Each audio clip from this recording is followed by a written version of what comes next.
This is Merrin Stockdale and I'm interviewing George Cox from the 39th Battalion. Thank you for making your time available. If we can hear your story from the very early days when you first joined the militia, what have you got to tell us? Well, I first joined the militia when I was 17 years of age. A lot of my friends had been members of the militia unit of the 23rd, 21st Battalion in Colac, and being young and adventurous, the thought of some military training appealed very much to me, so I decided that I would put my age up to 18 years of age and join the Colac detachment of the 23rd, 21st Battalion. I had a very enjoyable time at that time with the 23rd, 21st. We started our camps in 1939, and right throughout 1940 I attended camps at Mount Martha and Balcombe, and eventually I attended the 4th Brigade Training School and with the object of trying to gain some promotion. After attending that school for 76 days, I was finally graded out as a corporal, which I was very pleased about, and from there on I had then attended a number of camps, and in due course again I attended a further school, which was the senior NCO school, and I came out of that school after 42 days with the rank of acting sergeant. In the same year, October 1940, I attended a further school, a gas training school, and I qualified with 90%. Gas training, you said? Gas training, that's training in all aspects of gas warfare. Oh, right. And the preventative methods that were adopted, by the troops. We encountered gas warfare at any stage. As a result of that course, I was appointed gas NCO of the battalion, and my duties as gas NCO was to take the troops through gas chamber tests, give them a taste of what gases were like, lacrimatory gases mainly, that's gas that affect the eyes, tear gas in other words, and also a little touch of mustard gas on the skin to show them what the effect of mustard gas was, which caused quite nasty blisters. Then as a finale, of course, to gas training, we'd put them through the gas tent, and they usually come out tears streaming and coughing and gasping, but it did have the effect of showing the troops just what gas warfare was like and just how drastic it was and the effects of it. In due course, we got word that a new battalion was to be formed, the 39th Battalion. A battalion it was being formed at Darley to create a force which would go to the islands. New Guinea was mentioned, and in the very early stages we thought that they might be going to Rabaul. And when I first applied for admission to the 39th, we thought actually that we were going to Rabaul, but as it turned out, that was changed in due course, and we finally ended up in New Guinea. But when I applied for the 39th, there was 3 other sergeants, fellow sergeants, who decided they would come along too. One was Sergeant Stuart Graham, Sergeant Ken Dancy, Sergeant Mark Matuska, and myself. And also we had 3 officers. We had, at that time, Lieutenant Bevan French, Lieutenant Hugh Kelly, and Lieutenant Sid DeVay, who was a SIG officer. So we were all in due course accepted for the 39th Battalion, and around about I think it was the 18th of October, we marched into Darley Camp, to take our place in this newly formed 39th Battalion. In the early stages of the 39th, it was a little bit disorderly. As you would expect, of course, in a new unit being formed. It took quite some time to sort ourselves out and receive our allocations to our platoons and sections and so on and so on. But in due course, we did manage to sort ourselves out, and some semblance of order took place, and we started to think seriously about getting on with our training. We didn't have a lot of time for training. We only had 2 months between the time that the battalion was formed and the time of embarkation for New Guinea.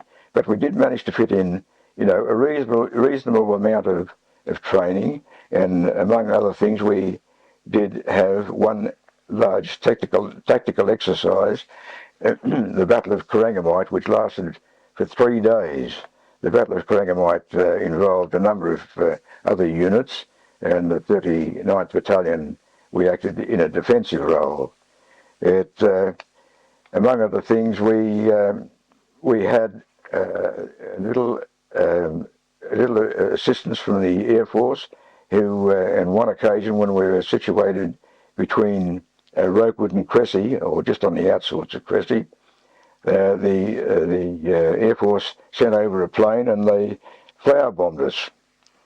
The exercise in general pointed out that we still had quite a lot to learn from a tactical point of view. The errors were many. One amusing incident I do remember was our 2IC of our machine gun company, one Captain Merritt, a well-known officer of the machine gun battalion, and he was known to us as Commando Bill. He was a commando type, a gung-ho type, and he called me up and he said, "I want you, Sergeant Frost," he said, "to take 4 men and the ute and go down to a place called Biak," he said, and he said, "do a little recce of the area." He said, "We've got word that there's some enemy troops in that area," and he said, "I want you to go down and confirm that." He said, "Be back by 10 p.m. in the evening," you see. So off we go, and we went down to Biak, and of course my home was at Biak. Not that, that Captain Merritt didn't know that. That was the type of man he was. He knew I lived at Biak. So he sent me down to Biak on this reconnaissance, and as I took off to go to Biak, he said to me, "And when you come back," he said, "be back by 10, as I said, but bring back some cakes with you too when you come." So we went down to Biak, and of course I called in home, and we had a meal, and it was quite a quick visit to the home. But that was the type of man that Captain Merritt was. He was a chap that could bend the rules, quite easily, and always had a thought for the welfare of the troops under his command. But another little story about Bill to show the type of man he was, that in latter years, after the 39th, when we were in a machine gun regiment, he used to run a jungle course, to train the troops in jungle warfare. And just to spur the boys along, if they're lagging a bit during the jungle course, the training area, he would drop a quarter charge of gelignite behind them, just to give them a little bit of a spur along. And believe me, it worked. Yes. But anyway, to get away from Captain Merritt, he was an officer whom I had a lot to do with over the years, because even after the 39th in the machine gun battalion, he was my company commander, and even later on in Bougainville toward the end of the war, as divisional liaison officer, he used to call in around about once a month when we're in the base area, and just to see how you're progressing. Very popular officer. Whilst we were at Darley, we used to have a little run-in every now and again with AIF troops. It's a popular Choco crawl, of course. We go into town in Bacchus Marsh, and quite often there'd be a little bit of a difference of opinion between AIF and militia, and something which occasionally might have led to a little bit of a brawl, but in the main we just sort of laughed it off, and we didn't take a great deal of notice of it. But like I say, just occasionally it did happen that there's a little bit of blood splattered around a bit. But the training, it was like I said, very limited at Darley. But in due course, of course, the time came when we had to think about moving off. We had the word that we would shortly be moving up north, but just prior to moving away, we had one parade in Melbourne, which was quite a big event. A number of units took part in an AIF recruiting drive, and 39th were part of that march. I don't think that the general public knew that we were militia, but we got... Can they tell by your uniform that you were militia? We wore shorts and shirt and shorts, you know, just the standard dress that the AIF would be wearing at that time. And we took part in that march. We marched very well. I think the boys done themselves proud. They looked very smart, and their movements were very, very good. And we got plenty of cheers and acclamation as we marched along. And we come back feeling, you know, quite swollen-headed because we'd got through, and we'd, you know, been accepted, you know, even though we were still militia, with no distinction shown when we were marching. And the fact that we'd taken part in a recruitment drive, you know, we thought, well, we're not too bad after all. So was there the doubt in your mind that you weren't as good, or did you really think you were the same? Well, no, we thought we were just as good, probably, but possibly, you know, in the public view, there was a sort of just a bit of a feeling that we were a little bit inferior to the AIF, you know, that we were, you know, just well, what do we say, chocolate soldiers, they used to call us, you know, that we weren't up to the standard of the AIF, you see. And the other factor was, of course, as far as the AIF were concerned, that we were just purely recruited for home defence, and that we didn't have the gumption to volunteer for overseas service. In actual fact, it wasn't the case at all. The reason that a lot of us didn't volunteer for AIF was the fact that we were probably underage, you know, and weren't of the age where we could get our parents' consent. I know, from my own point of view, that I would have loved to have gone to the AIF with a lot of my friends early in the piece, but when I spoke to my father about it, he was a returned soldier of the First World War, he said, no, just leave it a bit longer, you know, you're a bit young yet, you know. So that was, you know, one explanation as to why a lot, you know, didn't join the AIF, but of course that wasn't accepted by the chaps in the AIF. They didn't realise that. In due course, we had word, or had the word then, of course, that we were to move, and that we would shortly be embarking for New Guinea. So we had our last Christmas dinner at Darley, and that was a great way to do. We had everything that was going, you know, all the plum pudding and turkey and you name it. And on Boxing Day, we hopped aboard the train at Darley and took off for our movement up to Sydney. Some of the troops called in at Spencer Street on the way, some went direct. But eventually we after changing trains at Albury, we reached the Woolloomooloo area at Sydney and viewed our transport for the move to New Guinea. In the harbour at the time, of course, apart from our own transport, the Aquitania, we had the Queen Mary and quite a lot of other shipping, a lot of naval shipping. And we then embarked on the Aquitania and took off for our voyage to New Guinea. Just before we continue on with the voyage, in Darley, were you staying in tents or huts?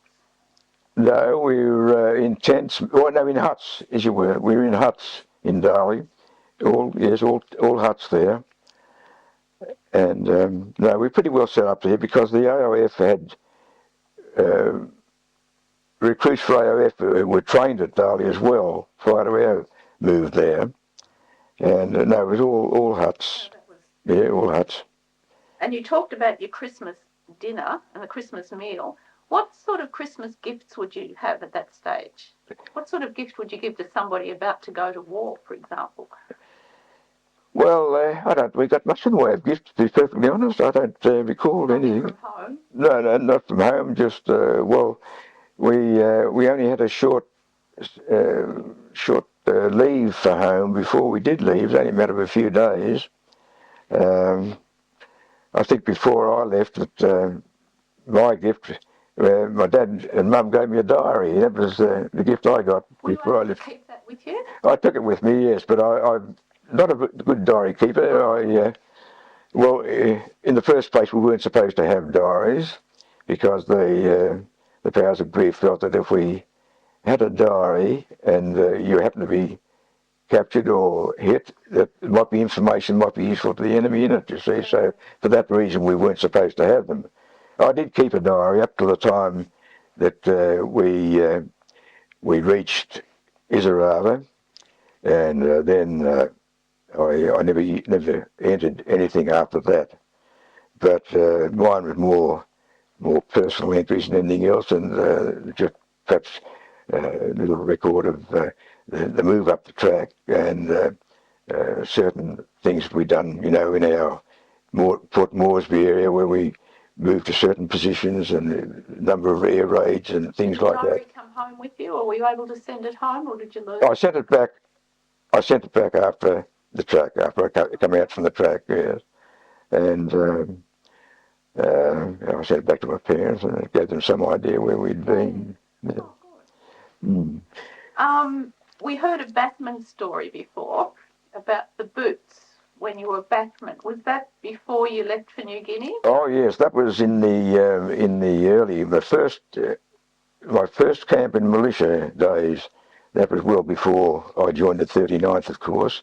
And what actually happened was that I just turned 17 when I went into my first camp, and I was not volunteered, but told that I was to be batman to one of our officers, a Captain Winneray, and I was called up and given a few instructions as to what was expected of me as a batman.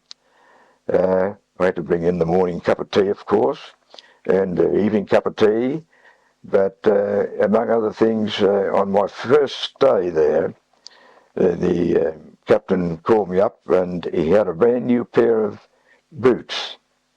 In those days, the officers used to ride horses, and they wore smart breeches and leggings, and the leggings had to be polished to a mirror finish, and that's all part of batman duty, of course. But anyway, to get back to these boots, the captain called me over and he said, I want you to polish these boots up.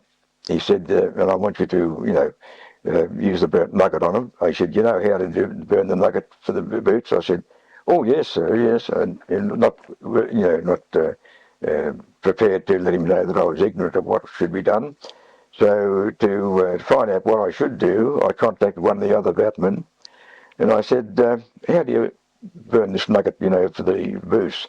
And being a bit naive, the chap that I asked the information from said, well, he said, you get the nugget, and he said, and you smear it thickly on the boots, and he said, then you put a match to it.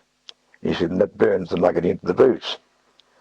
So what did I do but follow his advice and smeared the nugget on the boots, then set a match to it, he said, and as he said, and the boots ended up just a shriveled mass.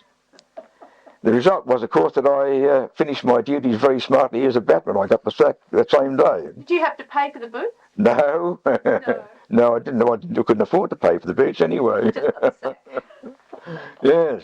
So that was my career as a batman. And that was for WSW? Yeah, WSW. Yeah, WSW was Winrosey's name. See, WSW, and your eyes won't trouble you. He was an optometrist, and that was his little call. Yes. Well, if we'll move on up to New Guinea, you joined initially for looking for a bit of adventure. How did you feel when you first arrived in New Guinea? Was it still adventure, or were you a little bit nervous? Or? Well, we're a little bit, when you move into a new area like that, we're a little bit apprehensive as to what you're going into. We had been told that where we were going was to be an island paradise. We expected swaying palms and, hula girls and all that sort of stuff. And we'd been told to take our golf clubs and tennis rackets and so on. We really expected an island paradise. But in actual fact, when he hit Moresby and disembarked from the Aquitania, we found ourselves in a dusty, hot, steamy, barren Port Moresby area. It was a bit disheartening, and we thought, well, my God, what have we come into here? On top of all that, of course, was the fact that we moved in to an area where there's no preparation had been made for our arrival. We never even had transport us out to our bivouac area, which was 7 mile out near the 7 Mile Drome. So we had to set off marching out, carrying what we could in our gear and equipment. And after 7 miles of backbreaking march, we arrived at the hillside overlooking Jackson Strip. And there we had to bunk down. We had no equipment of any kind, no tents, no mosquito nets, and nothing in the way of food equipment or food supplies. And that's how we spent our first night. We just bunked on the side of the hillside. It was actually quite a few days before we got our tents or even cooking utensils to prepare food. What had actually happened, of course, was that all our equipment had been, all that type of equipment, our essential stores, had been loaded first on the Aquitania, and when the time came to unload at Moresby, that was the last off. So the result was, of course, we were around about a week before we got any of these essential supplies. And the most uncomfortable period, because Port Moresby at that time, and probably still is, it was a place where it was actually just a mosquito-ridden area, and the mosquitoes would come down in the evening, in just, well, what do we say, just a mass, they'd cover your body, and it was most uncomfortable. In due course, we did get our supplies and we started to get established. And then we immediately had to get into digging our gun pits. In our case, as machine gunners, we had to construct machine gun posts. Our first machine gun posts were constructed overlooking Jackson Strip, or 7 Mile Drome, which was called at that stage, but later with Jackson Strip. And these machine gun posts, of course, had to be a section post, which involved 2 machine guns, and the posts usually were pits to accommodate the guns were usually sandbagged, and if possible we'd put a cover on top. And though the two posts were linked by communication trenches, in the centre of which would be a command post for the section commander, that was the normal drill. Now they required quite a bit of work to construct these posts, and over the period we were in Moresby, we constructed quite a lot of these in various parts of the area. We had these defensive posts on beach areas, round about a place called Gona, which is in the Bootless Bay area. That was the most likely area that the Japanese were considered to make a landing if they did attempt a landing. And we had extensive positions there. And also around Moresby, down from Ila Beach, along that coastline there too, was considered to be another possible landing spot, so we had to concentrate on defensive positions there. The same would apply to the infantry companies, of course, too, that they had to consider the same areas for their defensive areas. So, in short, we spent a big percentage of our time in the Moresby area on digging our positions, constructing positions, and making access raids into positions, things like this, which all this took up so much of our time that it didn't leave a great deal of time for our training, which we really needed at that time. But we did manage some training, of course, but not to the extent at which, you know, we should have had at that time, because after all, we weren't what you call a fully trained force by any means. We were a partially trained force, and at that point, we sort of visualised the fact that the time would come when we would need all the training we could get, you know. So that was one of the setbacks of the situation at that time in the Moresby area.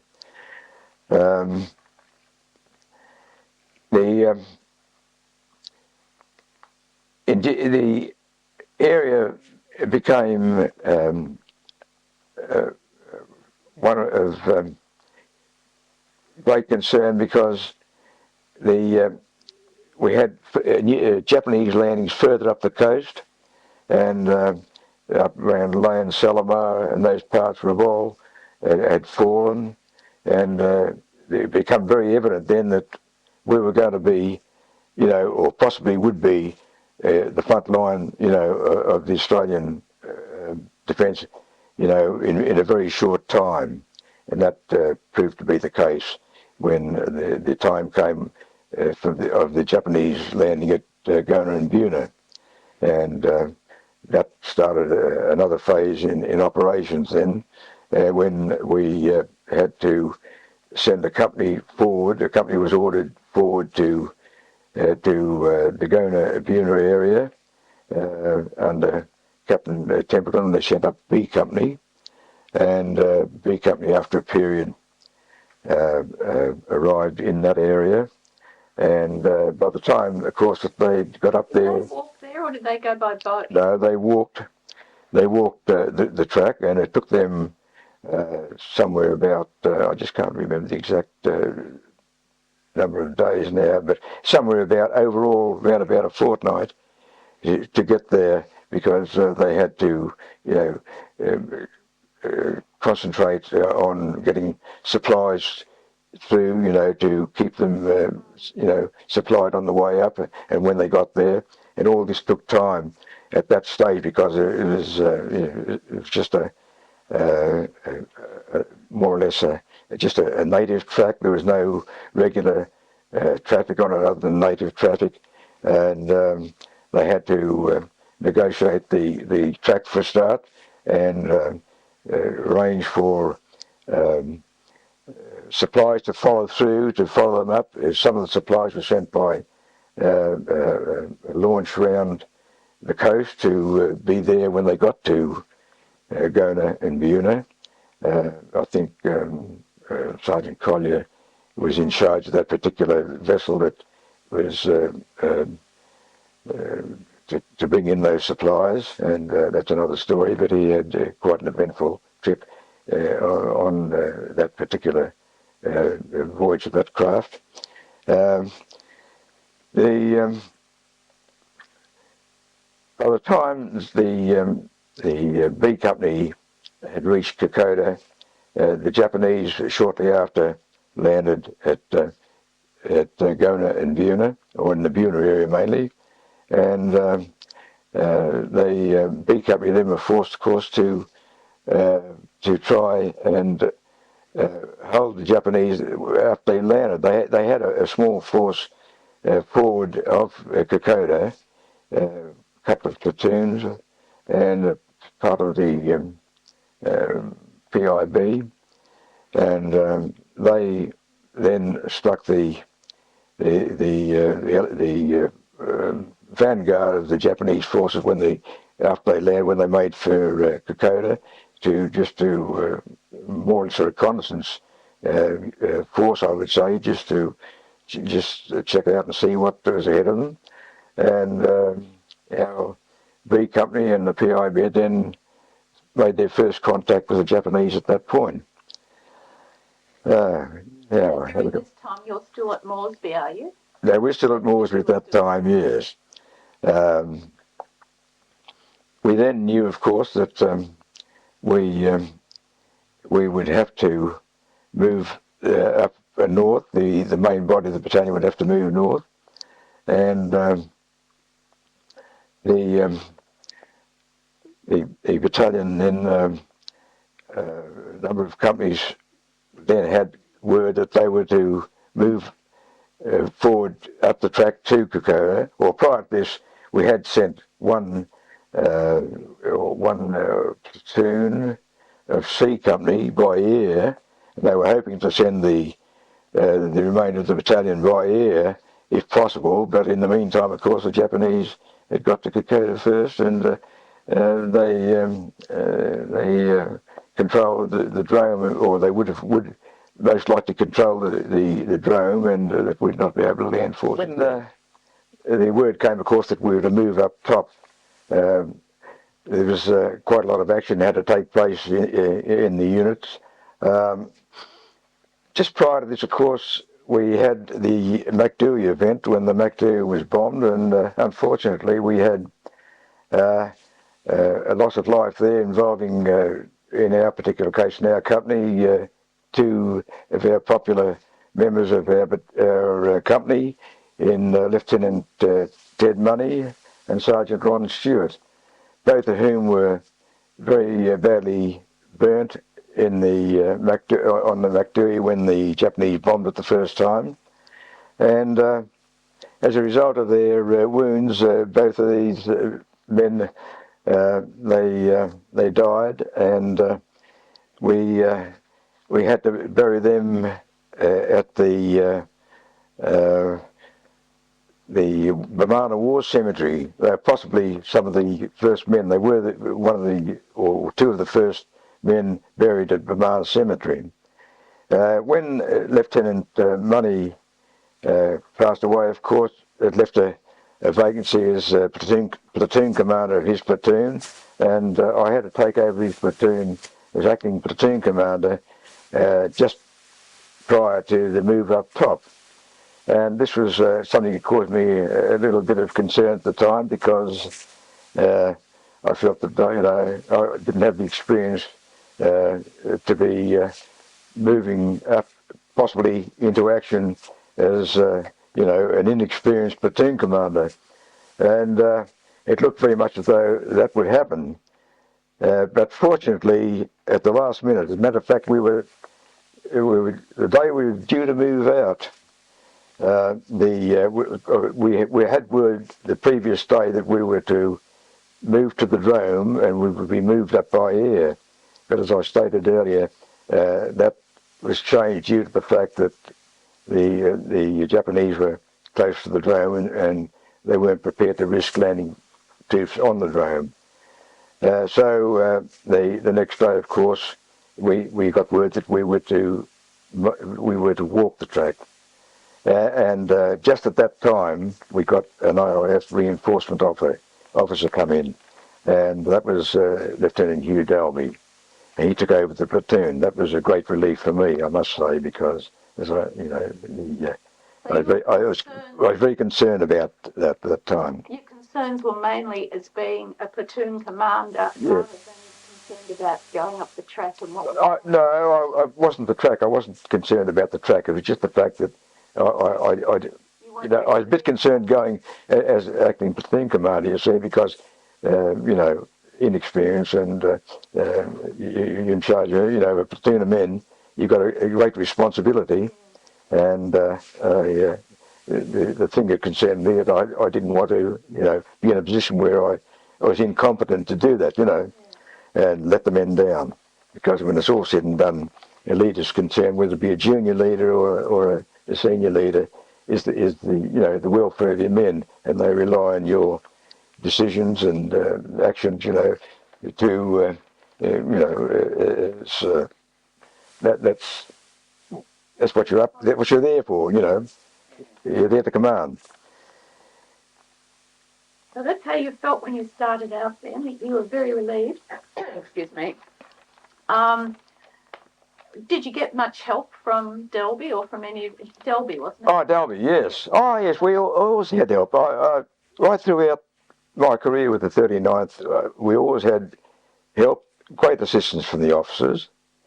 I was platoon sergeant for Lieutenant Simonson, Don Simonson, and right from, you know, Captain Merritt down to platoon commanders, all cooperative at all times. I can't say that none were ever cooperative, and they always gave us all the assistance that they could. We set off on the track with a little bit of, you know, feeling of, you know, just how, yeah, trepidation is the word, yes. It's just what we were going to face, you know, what was going to face us. We knew that we would shortly, you know, be facing an enemy, and when you face this situation, you just say to yourself, well, look, how am I going to react? What is my reaction going to be? Am I going to be able to face up it like a man, you know, or am I going to be a wimp, you know? And that's a thought. Did you actually come across the enemy before you started to walk up the track? Oh no. We did not strike the enemy at that point. No. And we started off on the track, and it involved, in our company case, we're the last company up, incidentally, being E Company, because as a machine gun company, we would normally have taken Vickers with us, you see, but the powers that be considered that a Vickers gun or mortars could not be used because they're too cumbersome to carry, for one thing, and that you'd have trouble with, in the case of mortars, striking the jungle trees, you know, as they're projected, and they explode before they left the canopy. And machine guns, you know, we wouldn't have the range for machine guns, which after all were a mid-weapon, you know, mid-range weapon between artillery and infantry, support weapon, in other words, and they considered we could not satisfactorily use them, you see. Well, I must say at this point that that was one of the greatest mistakes they ever made, because the Japanese had mortars, they had oodles of mortars, they had oodles of machine guns, they had heavy machine guns, light machine guns, you name it. And they used them very effectively, and we knew very well that they were using them because we copped it all the time. But we had nothing to retaliate with. We only had our rifles, and we had Bren guns, of course, and a few old Lewis guns when the time did come, antiquated Lewis guns, but they're World War I stuff, and some Thompson submachine guns. But anyway, we started the track, and we went up as a rifle company. So that's the way we had to finish our campaign, as a rifle company rather than the machine gun company. What were you actually carrying, you personally? What were you carrying? We were carrying around about, I say we've about 50 odd pounds, something like that, on our back. We're carrying change of clothing, spare pair of boots, We had to carry a certain amount of ammunition. We had to carry a certain amount of food. But all up, we had our standard equipment, of course, you know, our small haversack and pack and a roll, you know, blanket, roll around your ground sheet and blanket, and even I don't think we had a grey coat. I don't recall having a grey coat. I couldn't be sure on that. But we wouldn't need a grey coat in that country anyway. No, but we did carry a certain amount of spare clothing and our personal needs and so on. But all up, we were carrying around about 50 pounds, which was far too heavy in that country, as we found out the first day or two out. We started off from Ower's Corner, and then we made for Uberry. And that was our first day out. We got as far as Uberry the first day. Second day we had to cross the region down to Nauru, and we made our first stage at Nauru, and we got, at that point, the going had been that hard that we found that what we were carrying was far too heavy, and we did dump quite a bit of our unnecessary gear there to lighten the load a little bit. In fact, on that first day out, there were some of the chaps that were so exhausted that some of us had to go back along the track and sort of assist them in, you know, because they were absolutely pooped they'd had it, you know. I know that I had a little flask of brandy that I'd taken with me, and I thought that might come in handy on the track, but it was used up that first day because some of the poor cows that were you know, absolutely exhausted, I gave them a little nip of brandy, but it sort of might boost it up a little bit. But then from there on, of course, we took off day by day. This is well recorded, of course, that the track through the Yarnstownies is all uphill and down dale, and a lot of false ridges. You know, you look at one ridge, you see the ridge coming up ahead of you, and you say, at last we're getting near the top. When you get to the top, there's another ridge beyond that, and so on. But it was sort of a back-breaking trek at that time. Probably if you hadn't have had to carry, you know, the amount of gear that we did, it wouldn't be quite so bad. But with the amount of equipment and the weight of the equipment we were carrying, it really sapped you by the end of the day. So when you offloaded some of the gear because of the amount you're carrying, did you leave food behind? Food? No, we didn't leave food. No, we only carried a very limited amount of food, of course. It was only basic stuff, you know, enough just to survive day to day, more or less. So what did you do for food then? What did we do? Yeah, what did you do for food? Oh, we just carried, you know, bully and, you know, the army biscuit. That was the basic, really. That was our basic food at that stage, just enough to keep you going, you know. Bully beef was always a good standby, of course, and a lot of people used to run bully beef down, but I'll tell you what, it tasted like chicken many a time. And same with the old army biscuit, of course, much as they were in the ranges right throughout that campaign. That was the basis of a lot of our food for quite a fair percentage at the time. The biscuits, of course, were dropped by air when we got up further up. When it did finally get around the Issa Harbour and Denick area, the food was all just dumped out of a plane, you know, around the Myola area. And, or prior to that, before Myola was established too, they just dropped it, you know, at the villages, you know, just on the outskirts of the village. And everything was just pulverised when you got it, because they never used parachutes in those days. You just bundled it out the side of a DC-3, you know, and everything would be either dented or, well, the bully would be well and truly dented, and the biscuits would be just crumbs in a lot of cases. So what you do is, if you could light a fire, you'd add a bit of water to it and make a sort of a porridge out of it, you know. Yes, but anyway, after 7 days, well, on the way across, I think we did manage to appreciate the beauty of the track. So you had time to appreciate it? I think, yes, at times you did, you know.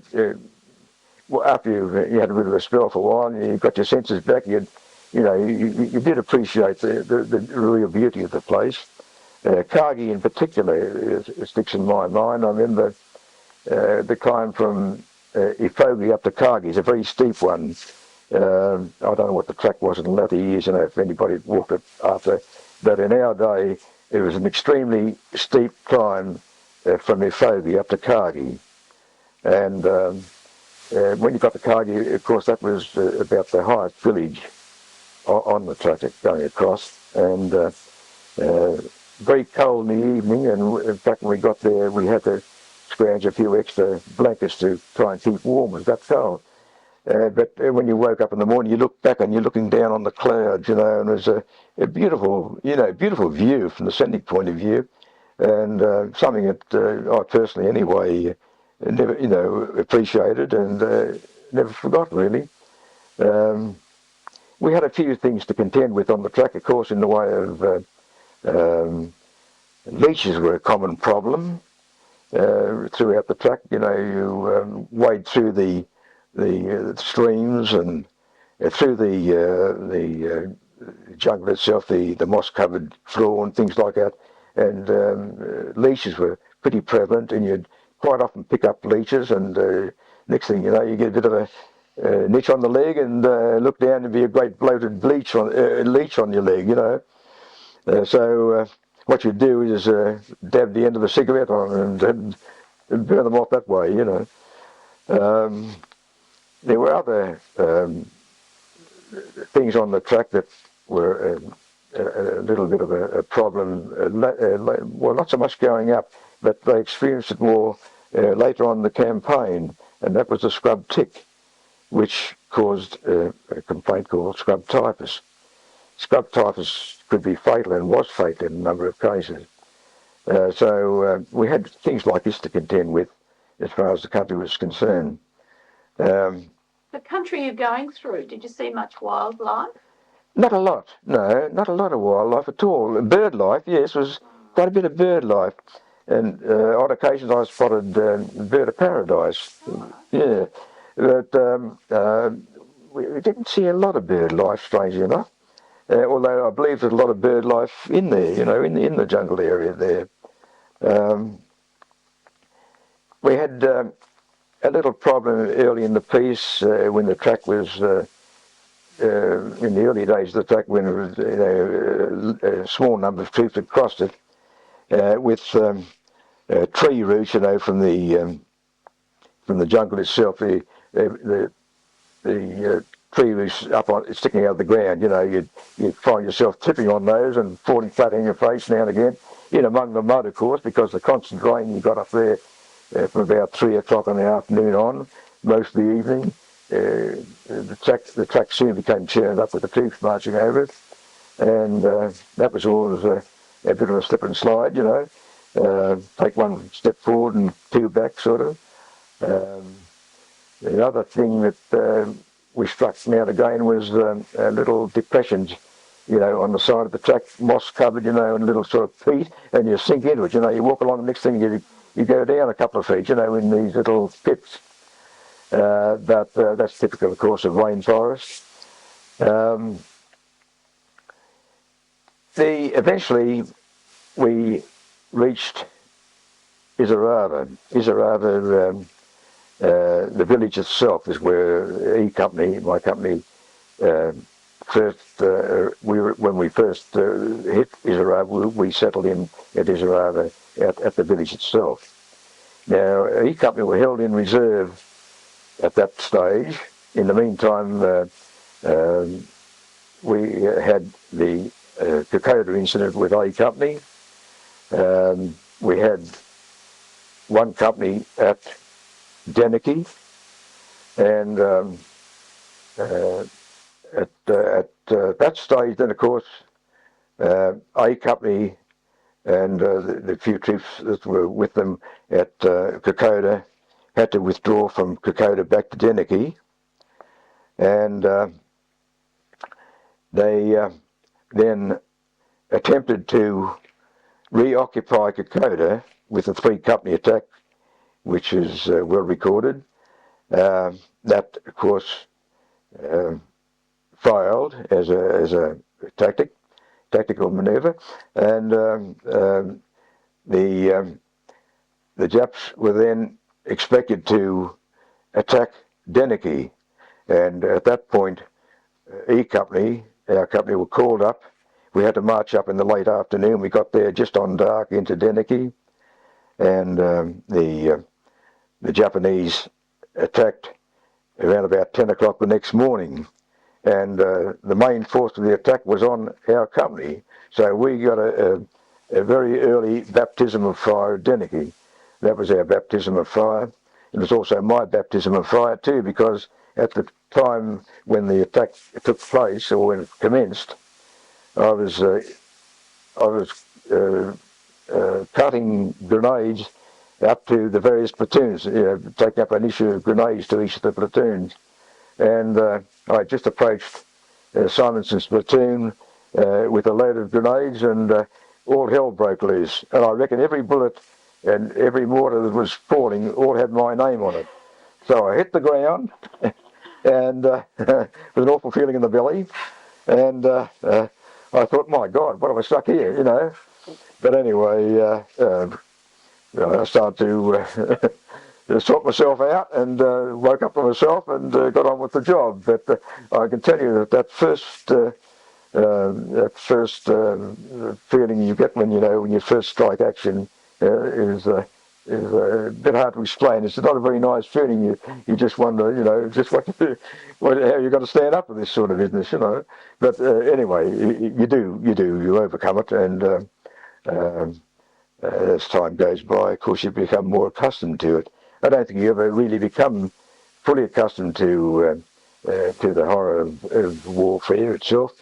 I don't think anybody could honestly say that they don't have that little feeling of fear all the time. It's there, but you don't show it if you can help it. You suppress that feeling, and it's just a question of behaving manly in front of the rest of your mates. You don't want to appear to be, those who are going to let your mates down. It's mateship. That's where it is. You've got to keep up the feeling. No, I was not wounded. No. What about illness? Illness? Well, the only illness I had on the track is that I developed a type of pneumonia in the finish, the last from Miserava back, and the RMO, he gave me a couple of aspirins or something like that. He said, you're bordering on pneumonia. He said, but Moresby's a long way away. The only way you can get there is to walk there. We're on our way out shortly, so you're just going to have to put up with it. Right, Yeah, survive, which we had to do. But anyway, we had a little incident as at Deniki, which is worth mentioning. Brings us back to Captain Merritt again, Commando Bill. In his inimitable style, we got cut off, of course, at Deniki, and we had to get out. The Japanese, with the usual tactic of outflanking, moving around your flanks.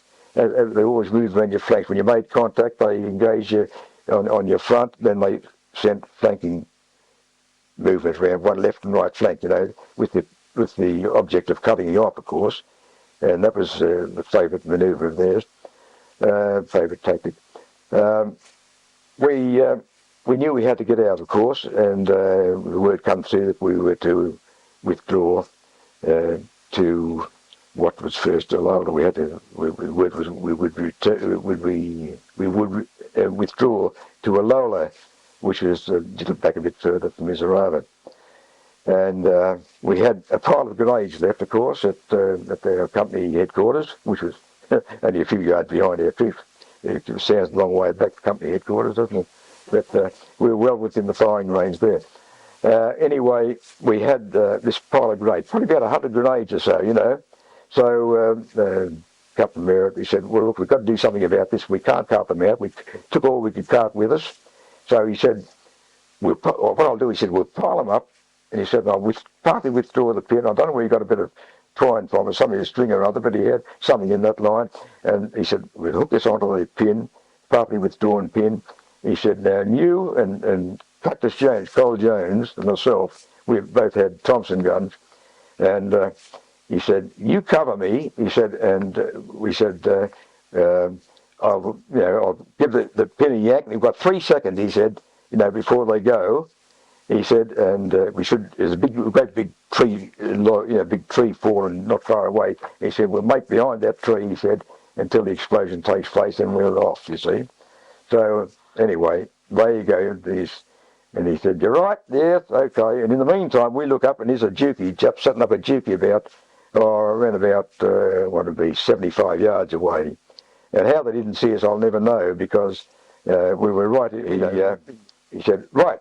He said, away we go. So he gives it a yank, and off he goes. He off like a hare past us. And Colin and I, we saw this dukey being set up. So we turned, we gave it a burst for our Thompson gun. Off we went too. You see, nothing happened. They misfired somewhere. We left our grenades. They were just didn't. It didn't work. The system didn't work. So the Japanese were left with 100 grenades. We probably got them later on. Yeah, but it didn't work. How did your time finish in New Guinea? How did I finish up in New Guinea? How did I finish up? Well, when we come back from the track campaign, we went back to Hong Kong Bluff, and we were there to recuperate more or less and reorganise.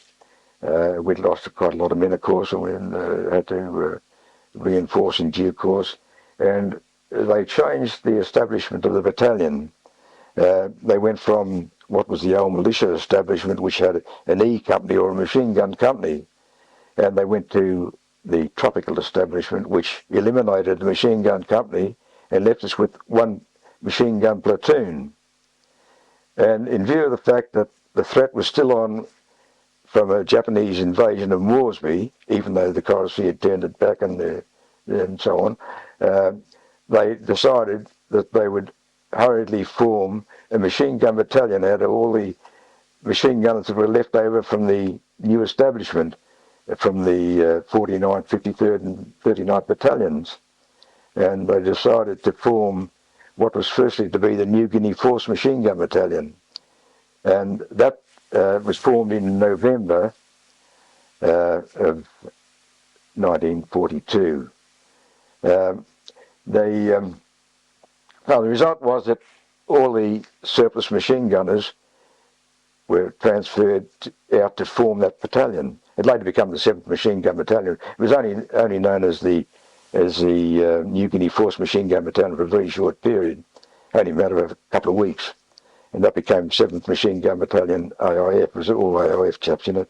And that's where I went out with Merritt, and he took most of his company with him, you see, and I went to his CSM. In the meantime, my promotion had come through to WO2 in the 39th, and I went to his CSM into the Gunners. And about